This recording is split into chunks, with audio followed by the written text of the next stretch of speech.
Now the next question is, how do we develop spiritual consciousness? That is attained through the activity of truth in consciousness. And that comes in two headings. The first is in the instance of the young student. The more truth that we read and hear and expose ourselves to, the more of an activity of truth is taking place in our consciousness.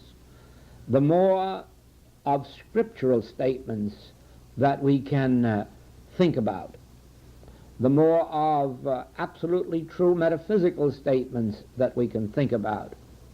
Whether we think about them, whether we read about them or hear them, that is what helps to spiritualize thought, maintaining the activity of truth in our consciousness, either by reading or by hearing or by association with those on the path.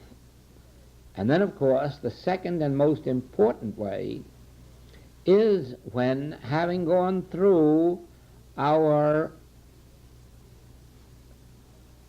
initiatory experience of maintaining truth in our consciousness, when we, through meditation, come to that place where we are able to receive truth from within us, where we are receptive and responsive to the truth that wells up from within us, where we do not think it, read it, hear it up here in the mind, but where through those steps we have developed the inner ear and inner eye and become aware now of the impartation of the Word from God, hearing the still small voice.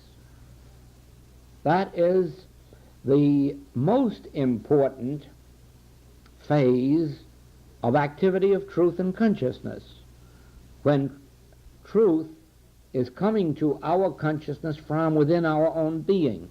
But the first step, and the one that leads us to a state of consciousness where we can be receptive and responsive, is where we read, study, hear. All those years that any student has spent in reading truth, hearing truth, thinking truth, going to church services or lectures or classes, all of those years are fruitful in leading us to that second and most important step, where the inspiration flows from within our own being.